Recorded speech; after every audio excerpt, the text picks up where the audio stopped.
el largo, extenso discurso presidencial de 5 horas con 1 minuto, récord en el siglo XXI en cuanto a discursos presidenciales, en cuanto a su duración,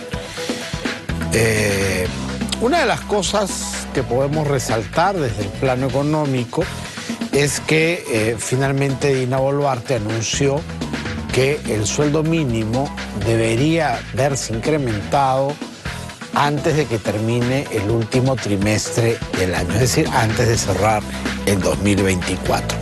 Esto ya se ha puesto en debate, o se va a poner, mejor dicho, en debate, en agosto en el Consejo Nacional del Trabajo, que reúne a representantes sindicales, representantes de los trabajadores y representantes de los empresarios también.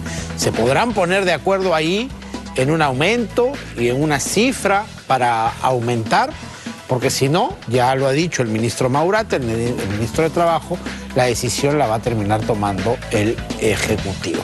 ¿Qué es lo que ocurre y cuánto impacto tiene esto verdaderamente en el nivel de vida y de ingresos de la población? Eso lo vamos a conversar con César Augusto Errázuriz, profesor de SAM, que hoy está con nosotros. César Augusto, ¿qué tal? Bienvenido. Buenas tardes, Juan Carlos. Gracias por la invitación. Es difícil en un discurso tan extenso sacar cosas puntuales, pero esta creo que finalmente es de interés de la población porque tiene que ver con el sueldo y lo que se percibe, ¿no? El sueldo mínimo actual es de 1.025 soles, se pretende subir, no se sabe en cuánto, y no se sabe finalmente si empresarios y trabajadores se podrán poner de acuerdo, y si no, finalmente será el gobierno el que tendrá que tomar una decisión. ¿Cómo ves tú la cosa? Bueno, yo quisiera mencionar de que, en primer lugar, estamos hablando de acuerdo, no se sube el sueldo mínimo del 2018, en otras palabras, se ha subido en el 2022 y ahora estamos 2024. Del 2018 al 2022 más o menos se ha subido un 10%. Estamos hablando sobre un periodo del 2022 al 2024 donde podríamos estar hablando de una inflación acumulada del 7%. Punto número 1. Punto número 2, también es tomar en consideración el Congreso de la República ha presentado un proyecto para subir el sueldo mínimo arriba de los 2.500 soles. En otras palabras, aumentar 50% al sueldo mínimo. La reflexión sería, el sueldo mínimo tiene que ser para que el Perú sea más competitivo, para que el Perú sea más formal, para que haya mayor competitividad y los salarios sean reales, sean idóneos para la población. Otro dato también que te doy, o les doy, es el tema de que en el 2018 el aumento impactó para 1,5 millones de personas. Hay muchas empresas, sobre todo esto va para la micro y pequeña empresa, correcto, de que no hay un 44%, si se quiere decir, de tasa de que no se toma este sueldo mínimo como una forma real. Entonces pagan menos que el sueldo mínimo. Entonces, bajo ese escenario... En escenarios de informalidad. Claro, el escenario de la informalidad del Perú, que tiene 72% de informalidad. Bajo ese escenario, la pregunta es, las grandes empresas, las medianas empresas pagan más que el sueldo mínimo. Entonces, esto es un punto, ¿no? Porque ahí respondemos esta pregunta de finalmente, ¿a quién afecta? La gran empresa... Su sueldo está por encima del sueldo mínimo. Y la mediana también. también. La mediana también. Entonces está en la pequeña y en la micro, donde podría haber gente que gana el sueldo mínimo. Correcto. Que a esa le afectaría. Y tal vez ¿Y cómo están económicamente estas empresas? Me refiero a las pequeñas y a las micros, como para soportar esa alza.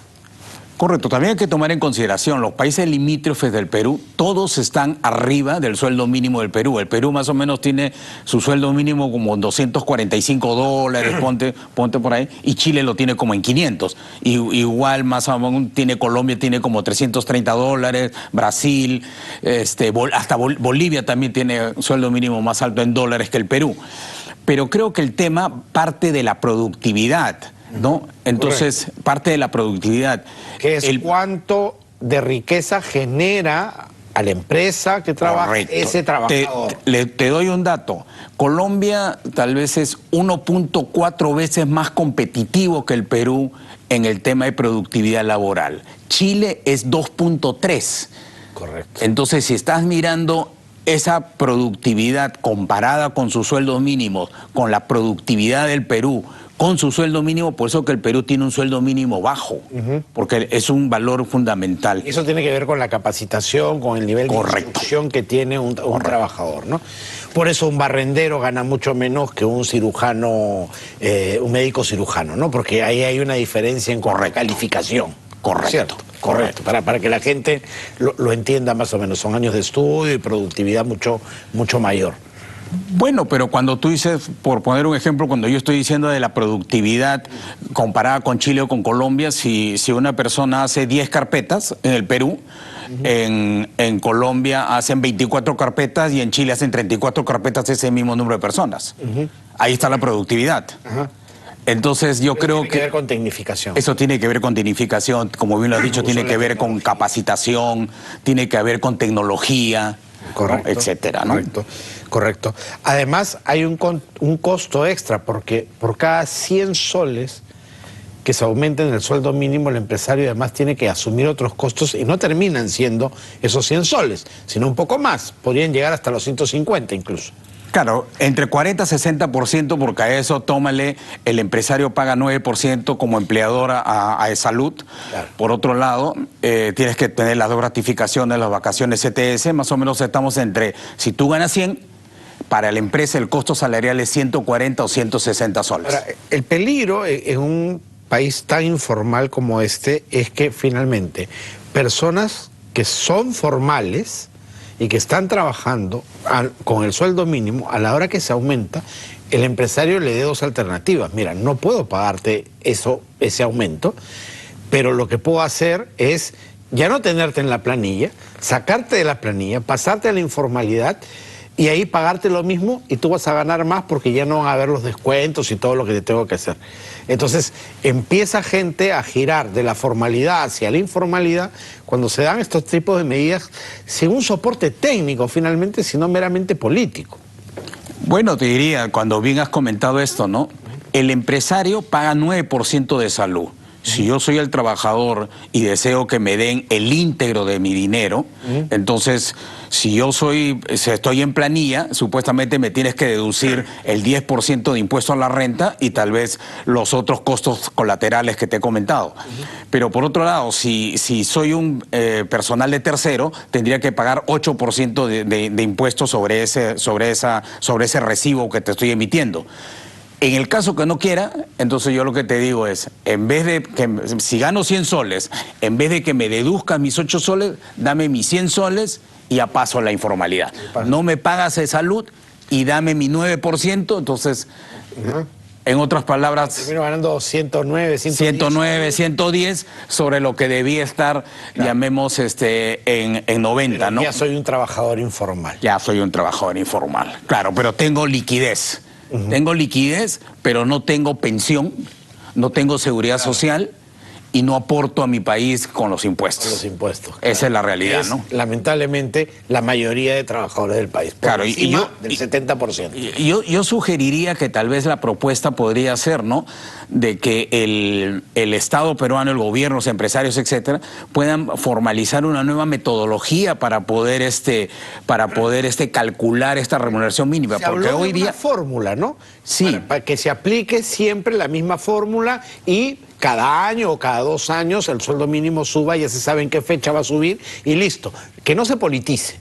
Correcto, pero final te comento, ¿no? Digamos, hay diferentes instituciones. La OECD tiene su fórmula, la OIT tiene la suya, el Consejo Nacional de Trabajo tiene la suya, el INEI tiene la suya, ¿no? Y la otra pregunta y la otra reflexión es, en los últimos años se ha subido acá en el país, en los últimos 20 años, 13 veces la remuneración mínima vital, mientras que en Chile y en Colombia se han subido 4 o 6 veces. Entonces hemos subido 3 veces más o 2 veces más las remuneraciones mínimas que en otros países, ¿no? Entonces creo que también tenemos que ordenarnos en ese aspecto y, como bien has dicho, ¿no?, tener un plazo y tener un modelo y una forma de cálculo que sea permanente para poder ir evaluando en forma... Correcto.